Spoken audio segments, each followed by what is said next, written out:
So we're singing a lot tonight, and we invite you all to join in on the Magnificat. The music is in your order of service.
Now is the moment of magic, when the whole round earth turns again toward the sun. And here's a blessing. The days will be longer and brighter now, even before the winter settles in to chill us.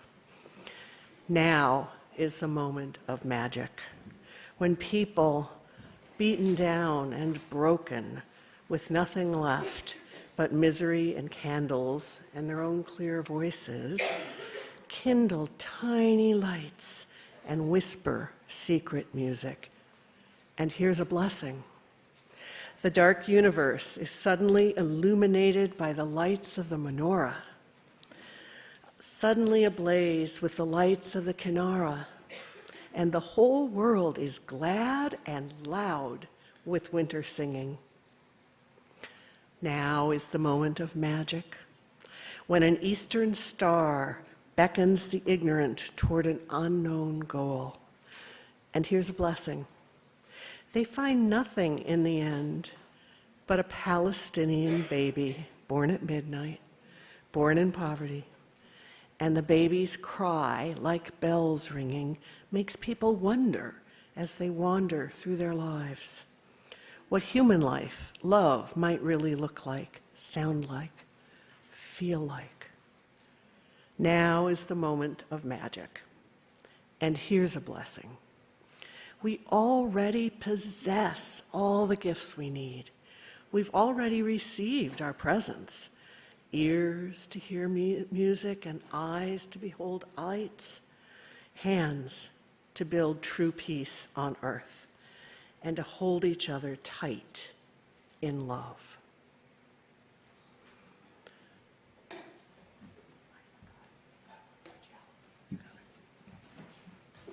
I'd like to invite Lem Coley to light our chalice as I read our chalice lighting from The Mood of Christmas by Howard Thurman.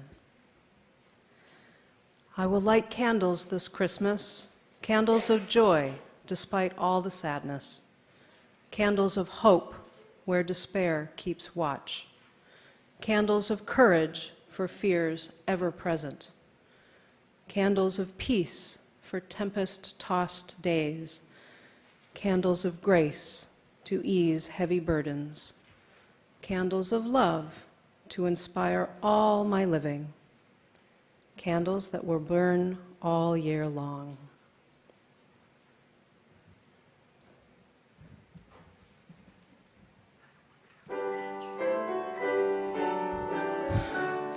Please rise in body or spirit to sing this and the other carols and songs in our service, unless we ask you to stay seated. Unless otherwise noted, they are all in your order of service or in the gray hymnal with numbers in your order of service. We begin with number 253, O Come All Ye Faithful, verses 1 and 2.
These words are from the Gospel according to Luke, chapter 2, verses 1 through 19.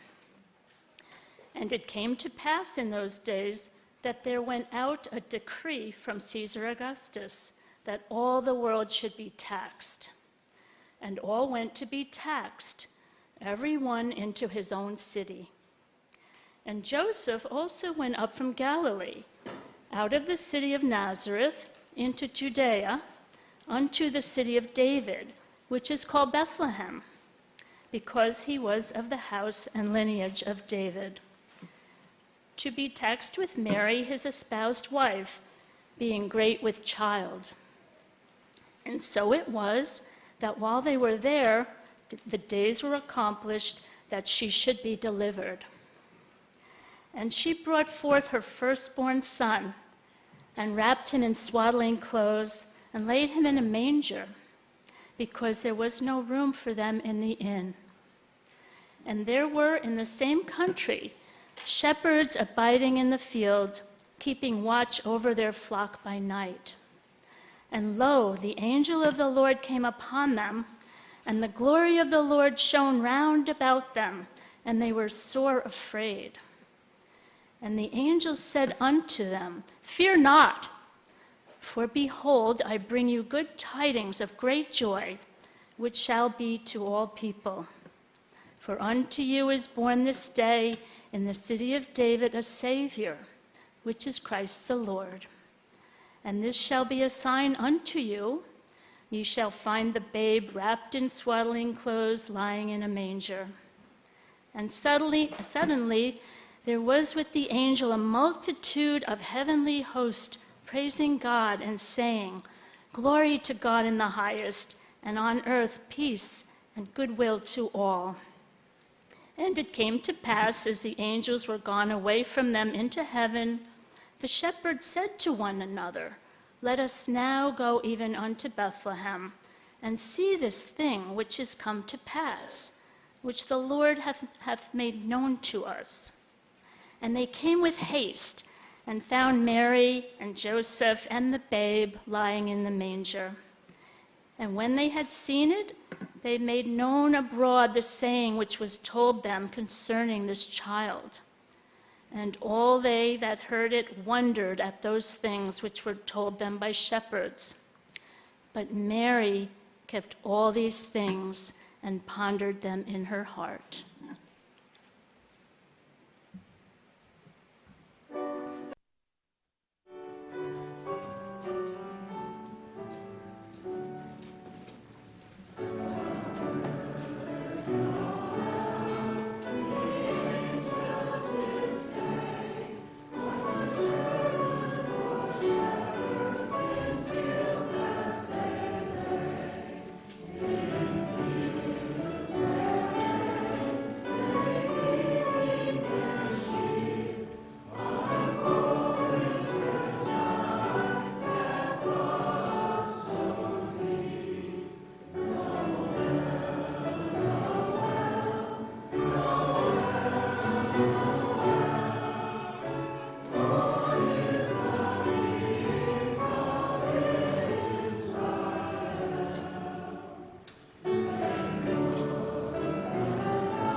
This is called Perfect Love by Daniel S. Schatz.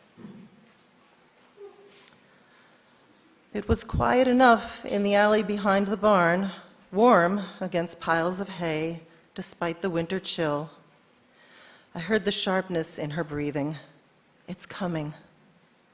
And I held her against the cold, against the pain, against it all. It's coming. They were hard, those first hours we all spent together, coming after so long a journey. Later, poets would tell of stars, shepherds, and seers, songs of angels.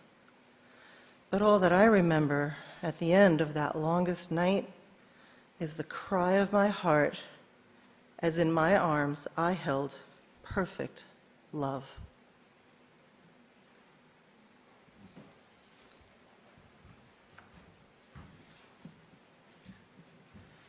Please stay seated and open to hymn number 1061 in the teal hymnal, For So the Children Come. Peter will play the chorus once through, then we will sing it. Then I'll do the narration in between the chorus, and we'll do this 4 times.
For so the children come, and so they have been coming. Always in the same way they come, born of the seed of a man and a woman.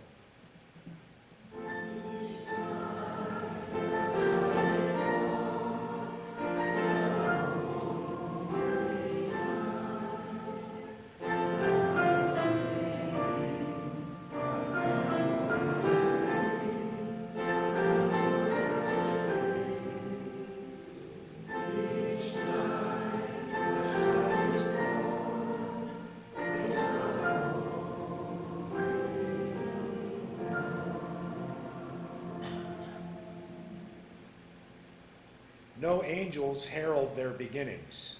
No prophets predict their future courses.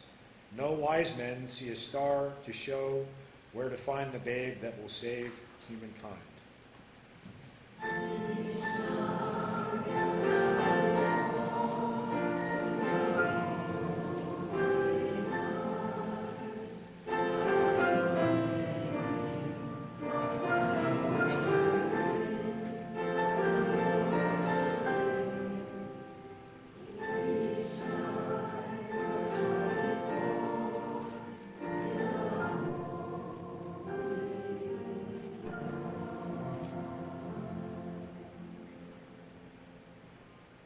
Yet each night a child is born is a holy night. Fathers and mothers, sitting beside their children's cribs, feel glory in the sight of a new life beginning. They ask, where and how will this new life end? Or will it ever end?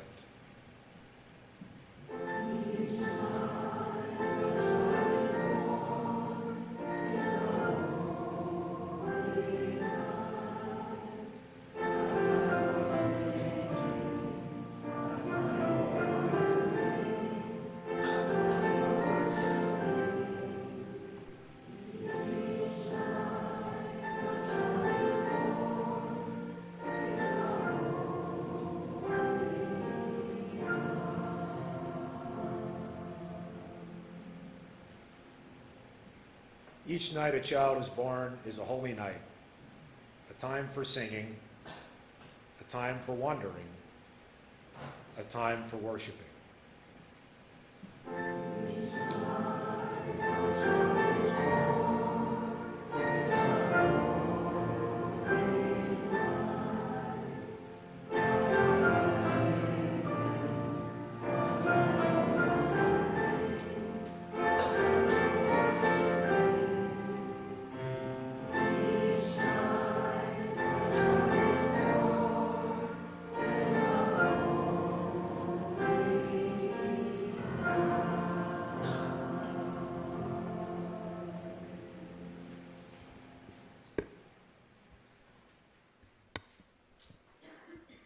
Now I'd like to share with you How the Grinch Stole Christmas by Dr. Seuss.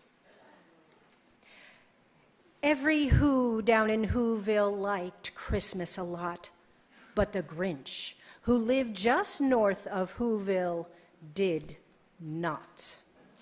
The Grinch hated Christmas, the whole Christmas season. Now, please don't ask why. No one quite knows the reason. It could be his head wasn't screwed on just right. It could be, perhaps, that his shoes were too tight. But I think that the most likely reason of all may have been that his heart was 2 sizes too small. Whatever the reason, his heart or his shoes, he stood there on Christmas Eve hating the Whos. For he knew every Who down in Whoville beneath was busy now, hanging a mistletoe wreath.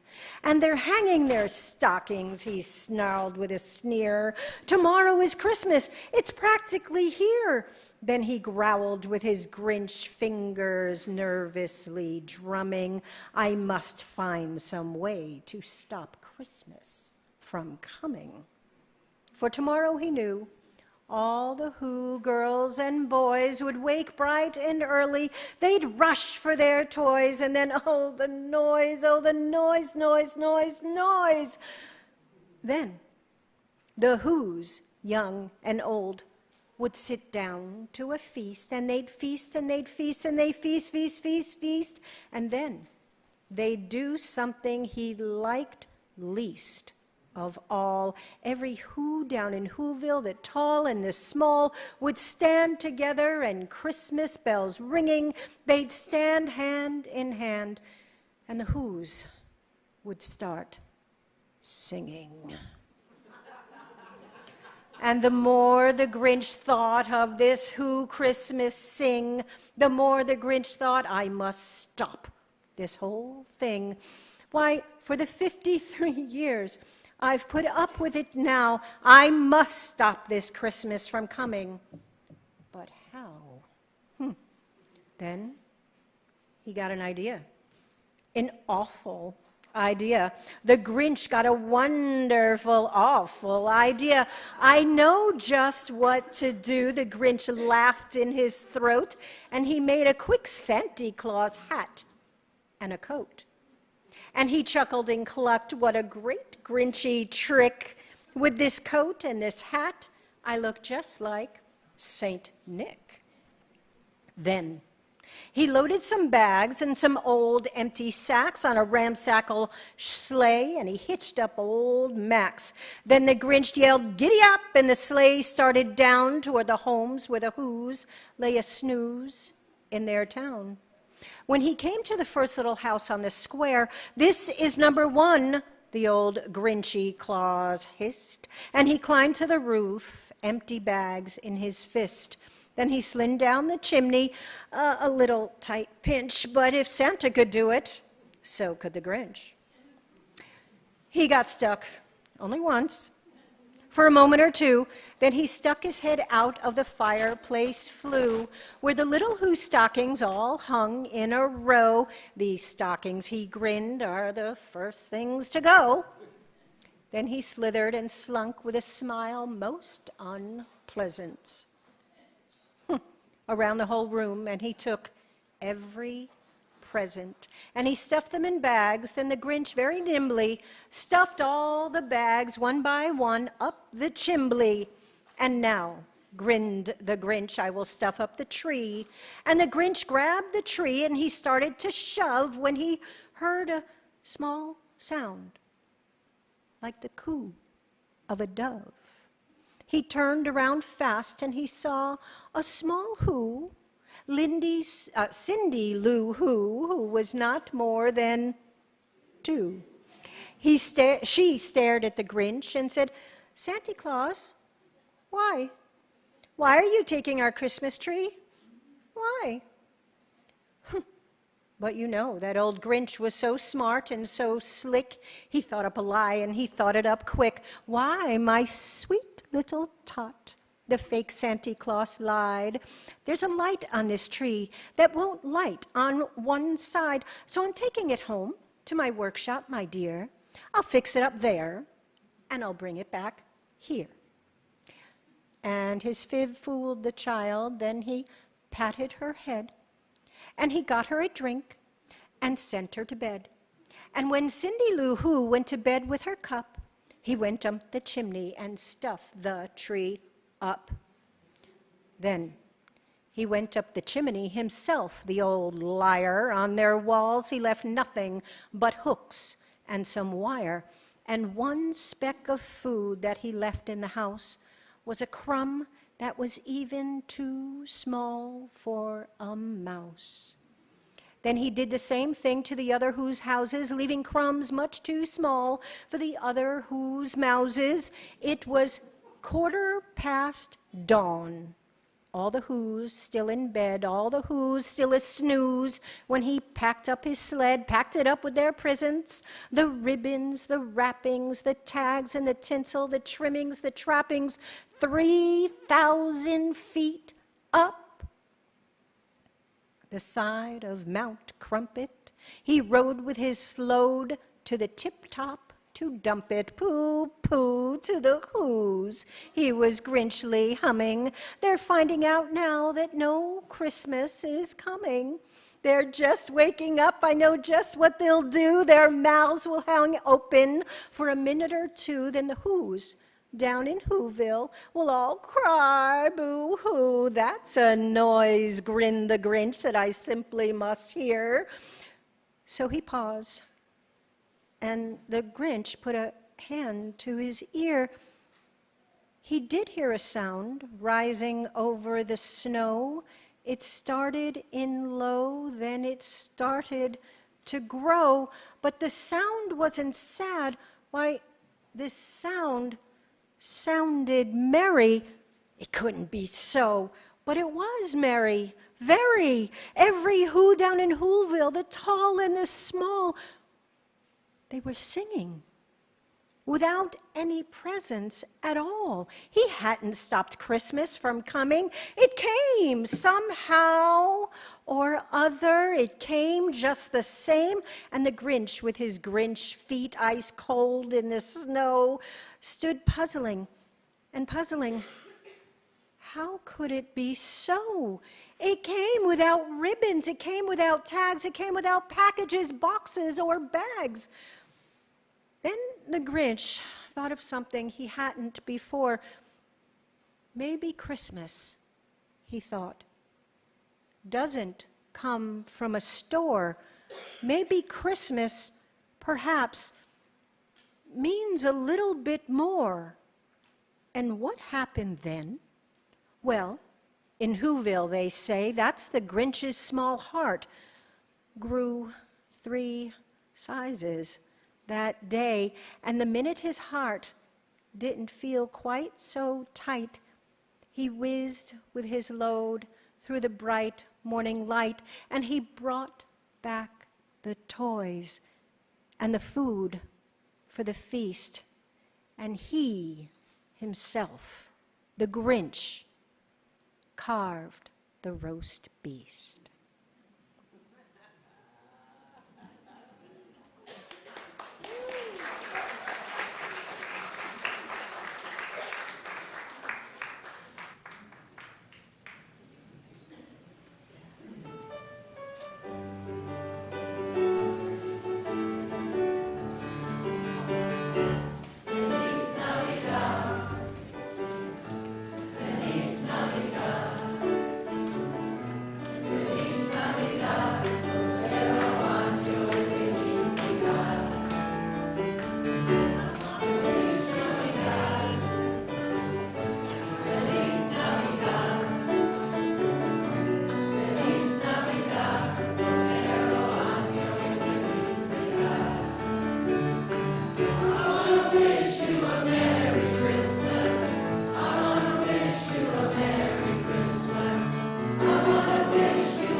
As many of you know, at each service we take a few moments for a collection which we share with an organization working for social justice. But once a year, on Christmas Eve, we take a special collection which goes entirely to our minister's discretionary fund. As its name implies, this fund is used at the discretion of our minister to confidentially assist members and friends of our own congregation who find themselves in need, as well as those beyond our walls who occasionally come seeking assistance. However, since we are currently between ministers, our Board of Trustees has designated the chair of our Pastoral Assistance Committee to be the temporary overseer of and signator for this fund. During this past year, we have all continued to feel the effects of inflation, but some of our members have been caught in the web of job losses, pay cuts, illness, or aging. This fund has been used to assist with payments for groceries, car payments, insurance bills, rent, utility, gasoline, prescriptions, house cleaning. Really, any one of us could find ourselves suddenly and unexpectedly in similar circumstances in these turbulent times. I have used it myself. So tonight, the peak of this season of giving, please dig deep and give as much as you can to replenish this special fund and help your friends and neighbors in need. I know at Christmas time we all feel tapped out, but we are called by our covenant with each other to care for each other. You may contribute on the plate or online. For those online, the link to donate is in the chat now. Put MDF in the memo line. Also, grocery cards and gasoline cards work well for this and can be dropped off or mailed in at any time. Each offering will truly be gratefully received.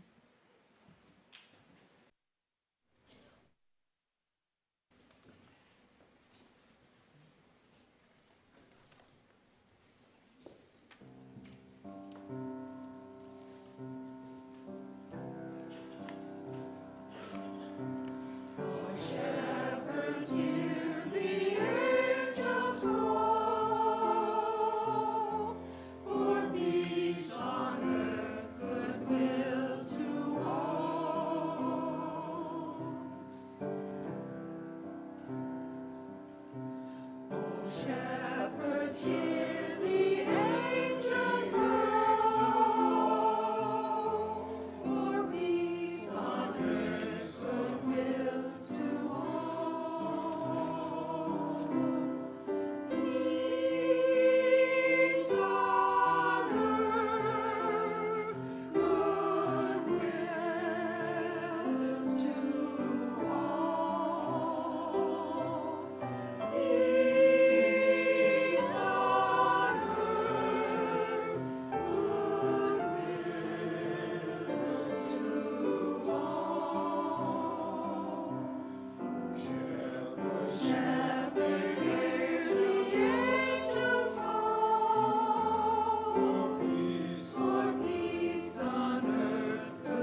It's not always easy to find love at the center. There is not a set of easy instructions numbered 1 through 7, or maybe 8. It is not always easy to find love at the center. Today, in Covenant, we celebrate our shared, living, evolving tradition of Christmas, which invites us to take a deep breath of fresh air into the newness of every day, so our minds, hearts, and spirits will be continually nourished. It's not always easy to find love at the center, so for today, we gather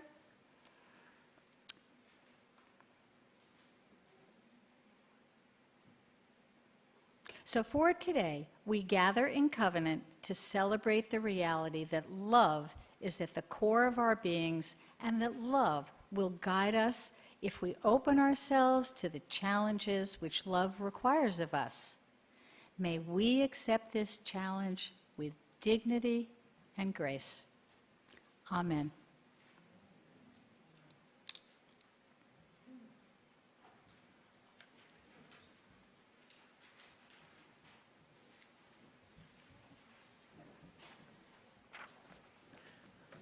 I want to briefly introduce the next song.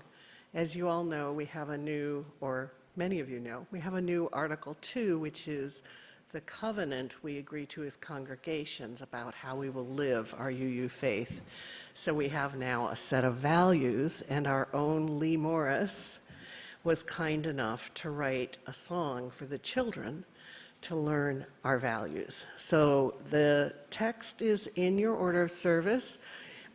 It's a little catchy, so you might want to listen to the first verse and then come in on the second and third verses.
The Smallest Gift by Peter Reynolds.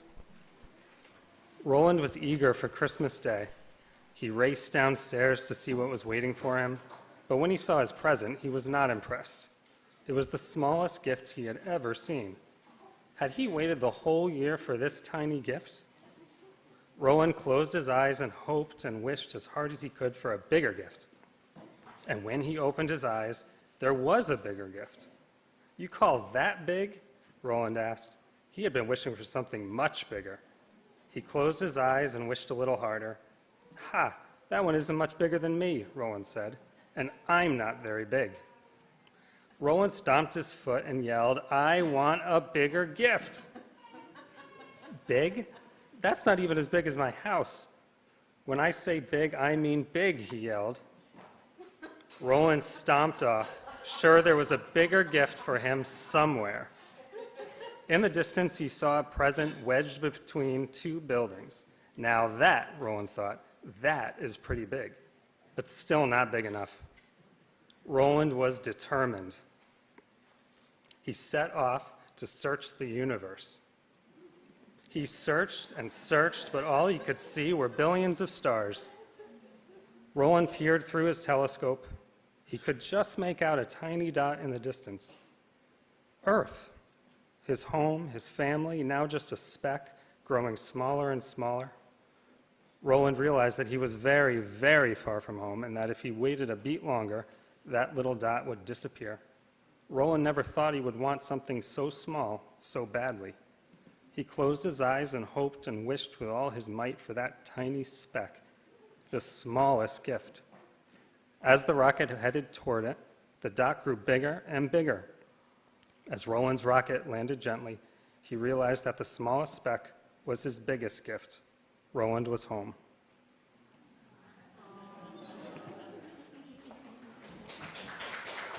Good job.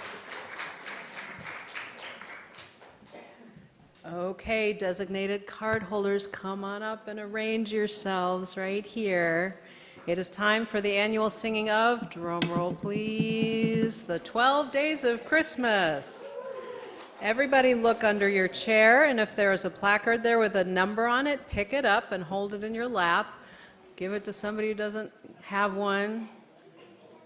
You are in sections by number. When we sing your number, hold it high in the air until we get to a partridge in a pear tree, and then lower. Do that over and over and over. Dee Dee Cook will help out a bit with conducting, but Bethany has been instructed to burn rubber here, so keep up.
Fear Not and Alleluia by Marcus Leifert.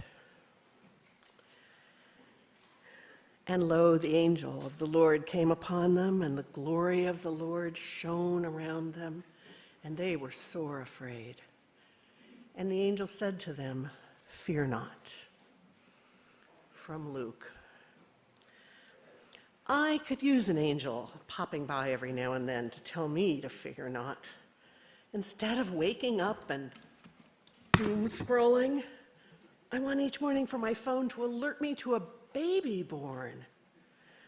It would be sort of like an obituary in reverse. Today in San Rafael was born Ella Ray Riley. She may, my phone would declare, with little shooting star emojis bursting across the screen, help find a cure for cancer, engineer food systems that end world hunger, or negotiate peace treaties. Fear not, it would gently remind me. Another human life has begun. Another newborn Messiah has been welcomed into this world. Undoubtedly, the angel would alert me. She will touch other lives. She will care deeply, and others will feel excitement when they see her and sorrow at her absence. Perhaps she will teach children or drive buses or fight fires, steward libraries, or manage cities. Or maybe she will inspire people around the world for millennia to come by preaching a message of transcendent love and a holy vision of peace on earth. She may, it would conclude, live a quiet life with a few close friends, a cat, or maybe chickens who depend on her to feed them each day, and a case of treasured books she turns to when the rest of the world is too much to face. Fear not, it would gently remind me. Another human life has begun. Another newborn Messiah has been welcomed into this world. I'd still read the science and the politics of climate change and feel my heart lurch for our planet in peril. I'd still read about police departments propping up white supremacy and high courts stripping women's rights, or love separated by borders, our country still ruthlessly declaring no room at the end. But in the back of my head, I also hear the angel song, imagining that miraculous life full of spectacular greatness or simple, ordinary human wonder. Fear not, the angels would text me. Alleluia, I'd write back. Alleluia, as all of us move forward, doing the next thing that is to be done, which is about all you can ask. Fear not, the angels say. Alleluia, we write back. Let heaven and nature sing.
This is a poem by Wendell Berry. Remembering that it happened once, we cannot turn away the thought that as we go out cold to our barns towards the long night's end, that we ourselves are living in the world it happened in when it first happened. That we ourselves, opening a stall, a latch thrown open countless times before, might find them breathing there, the child bedded in straw, the mother kneeling over him, the husband standing in belief he could scarcely believe, in light that lights them from no source we see, an April morning's light, the air around them joyful as a choir. We stand with one hand on the door, looking into another world that is this world. The pale daylight coming just as before our chores to do, the cattle all awake, our own frozen breath hanging in front of us, and we are here as we have never been before, sighted as not before, our place holy, although we knew it not.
Once upon a time, there was a wise abbot of a monastery who was the friend of an equally wise rabbi. This was in the old country, long ago, when times were always hard. But just then, they were even worse. The abbot's community was dwindling, and the faith life of his monks was fearful, weak, and anxious. He went to his friend and wept. His friend, the rabbi, comforted him, and said, "There is something you need to know, my brother. We have long known in the Jewish community that the Messiah is one of you." "What?" exclaimed the abbot. "The Messiah is one of us? How can this be?" But the rabbi insisted that it was so, and the abbot went back to his monastery, wondering and praying, comforted and excited. Once back in the monastery, he would pass by a monk and wonder if he was the one. Sitting in chapel, praying, he would hear a voice and look intently at a face and wonder, is he the one? The abbot had always been kind, but now began to treat all of his brothers with profound kindness and awe, even deeper respect, even reverence. Soon, everyone noticed. One of the other brothers came to him and asked him what had happened to him. After some coaxing, the abbot told him what the rabbi had said. Soon, the other monk was looking at his brothers differently, with deeper respect and wondering. Word spread quickly. The Messiah is one of us. The monastery was suddenly full of life, worship, love, and grace. The prayer life was rich and passionate, devoted, and services were alive and vibrant. The monastery grew and expanded into house after house, and the monks grew in wisdom and grace before each other and the eyes of God. And they say still that if you stumble across this place where there is life and hope and kindness and graciousness, that the secret is the same. The Messiah is one of us.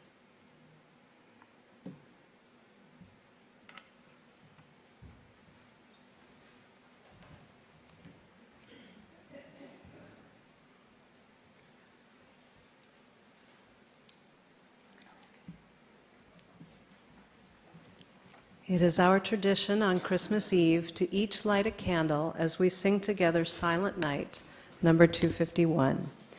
If you didn't receive a candle on your way in this evening, please raise your hand and someone can bring you one.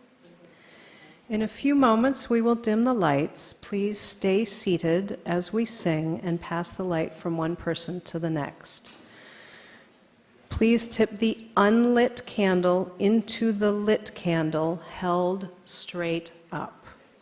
Those of you who are with us online are also invited to light candles at this time, and we will all share our light with one another.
A Christmas letter by Renaissance friar Fra Giovanni Giocondo.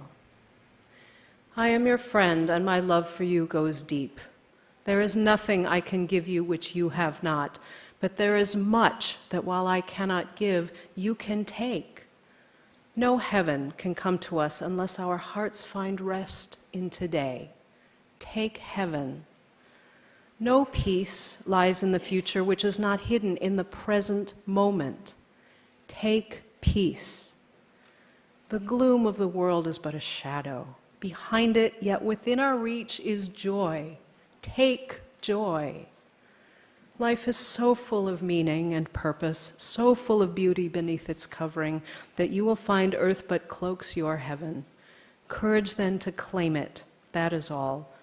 But courage you have, and the knowledge that we are pilgrims together, wending through unknown country, home.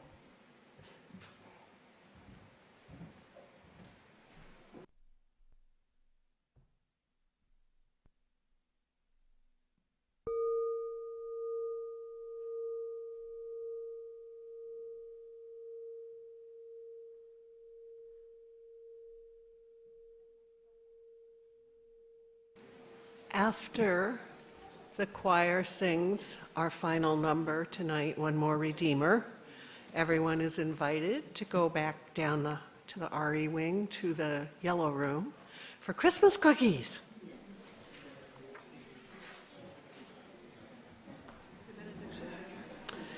May the peace which passes understanding, which the world can neither give nor take away, be and abide with you always. Go in peace.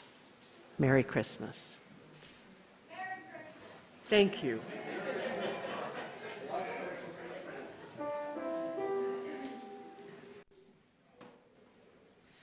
Every child is born one more Redeemer, and each new life is a spark divine. One more voice for compassion, one more